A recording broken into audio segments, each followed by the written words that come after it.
Hello दोस्तों, news अब तक में आपका स्वागत है। इस टाइम हम मौजूद है उत्तराखंड शहर के हल्द्वानी तिकोनिया चौराहे पर, जहां बांग्लादेश के विरुद्ध उत्तराखंड के यूथ ने एक रैली का आयोजित किया है। आइए हम उसकी लाइव तस्वीरें आपको दिखाते हैं और कुछ बातचीत करते हैं उत्तराखंड के यूथ समर्थक से, जिन्होंने बांग्लादेश के खिलाफ रैली का आयोजित किया गया है।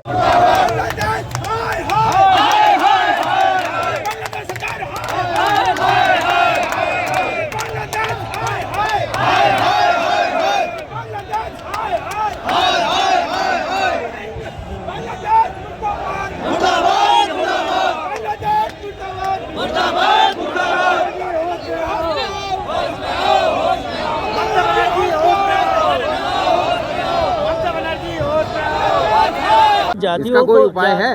उपाय बहुत एक सरल उपाय है। प्रभु श्री राम जी ने शबरी के बेर खाए थे, तो हमारी क्या बिसात है कि हम जात पात में बटे। तो हमें देखिए, अपने आराध्य प्रभु श्री राम हमारे आराध्य हैं, उनसे हमें शिक्षा लेनी चाहिए कि जब वो शबरी के झूठे बेर खा सकते हैं भाव से, तो हम क्यों जात पात में बट रहे हैं। हमें भी एक होकर रहना चाहिए। कोई नीच नहीं है, कोई उच्च नहीं है, सब समान है। ईश्वर की दृष्टि में सभी समान है, और ईश्वर ने सबसे पहले मनुष्य को जन्म दिया है, ना कि किसी प्रकार के जाति धर्म को जन्म दिया है। बांग्लादेश मुर्दाबाद, बांग्लादेश मुर्दाबाद। अब तक में आपका स्वागत है। तो आइए हम कुछ बात करते हैं समर्थकों से। सर, रैली निकलने का कारण क्या है? देखिए, देवभूमि उत्तराखंड की तो धरती पर आज नगर हल्द्वानी में एक विशाल रैली का जो आयोजन किया गया है, बांग्लादेश के हिंदुओं के संग अत्याचार हो रहा है, उसके खिलाफ हमारे समस्त संगठनों ने, जो सामाजिक हो, राजनीति हो, सब ने मिलकर, हिंदुओं ने सबने एकता का जो बिगुल फूका है, इन सड़कों पर आकर सड़कों पर उतरे हैं। उसका एक ही मकसद है, सिर्फ हिंदुओं पर बांग्लादेश में हो रहे अत्याचार को तत्काल बंद किया जाए। और हमने प्रधानमंत्री जी को यहाँ पे ज्ञापन किया है, और हम ये बताना चाहते हैं, देवभूमि उत्तराखंड देवों की भूमि भी है और रण की भूमि भी है। यहाँ पर वीर जवान हर साल के अपनी सेना में भर्ती होने जाते हैं और बॉर्डर में अपना बलिदान देते हैं, और हम वो उस वीर भूमि के लोग हैं जो अपने प्राणों के लिए बिल्कुल तैयार है। जहां हिंदुओं पर अत्याचार होगा, हमें बर्दाश्त बिल्कुल नहीं है। इसलिए हम चाहते हैं अभी भी बांग्लादेश मान ले, नहीं तो हम उसको बांग्लादेश को, हम अपने प्रधानमंत्री से रिक्वेस्ट करते हैं, हमारे देवभूमि उत्तराखंड के नागरिकों को मौका मिले तो हम अपने प्राणों का बलिदान देने को तैयार हैं, लेकिन अपने हिंदुओं की रक्षा करने को बिल्कुल तैयार हैं। हम हिंदुओं पर बिल्कुल अत्याचार बर्दाश्त नहीं करेंगे, क्योंकि इसलिए हमें अपने देवभूमि उत्तराखंड में रह रहे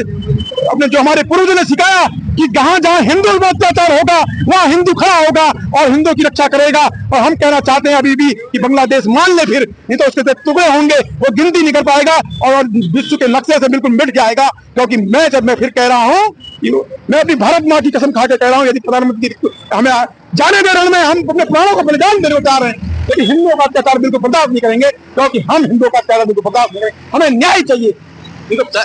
ठीक है सर, जो बांग्लादेश में जो हिंदुओं के साथ हो रहा है, तो उसके बारे में आप क्या कहना चाहेंगे? वो बिल्कुल गलत हो रहा है। ये लोकतंत्र की परंपराओं को नाग रही है बांग्लादेश सरकार, जबकि ऐसा होना चाहिए कि लोकतंत्र में जो लोकतंत्र का अगर जो राजनेता होता है या कोई सेवक होता है, उसको कम से कम अपने देश की जनता का न्याय करना चाहिए। वो बिल्कुल एक तरफा कर रहे हैं। वो कट्टर मानसिकता के लोग हैं जो मुस्लिम राष्ट्र बनाना चाहते हैं और हमारे हिंदुओं के प्रताड़ना कर रहे हैं, माँ बहनों के साथ अत्याचार कर रहे हैं। अब उनमें कुछ ऐसी है जो हम कह नहीं पा रहे हैं आप लोगों के बीच में, लेकिन ये बहुत अन्याय हो रहा है हमारे हिंदुओं के साथ, लेकिन हम उनको बर्दाश्त के बाहर हो गई है।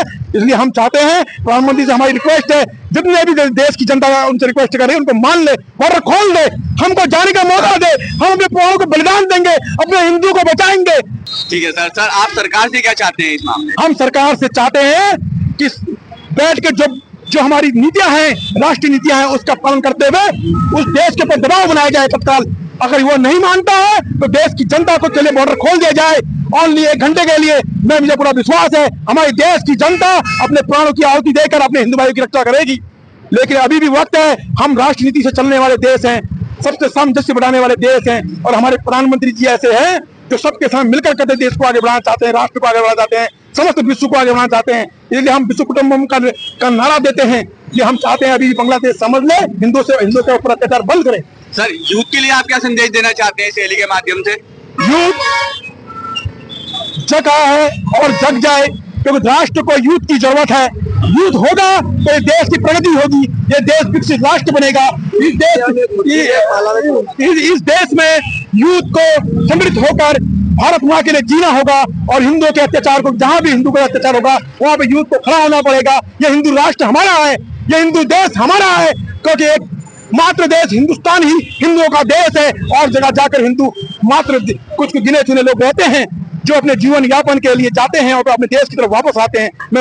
मैं समस्त हिंदू से कहता हूँ, यूथ से कहता हूँ, अभी भी मौका है अपने राष्ट्र के लिए जीने के लिए, अपने समाज के लिए जीने के लिए, धर्म के लिए जीने के लिए जागृत होइए।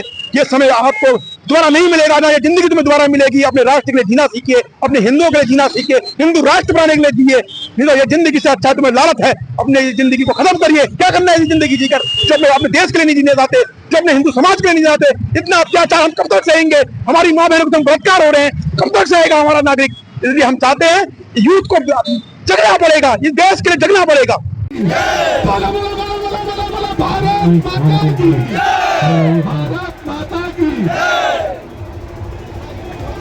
हेलो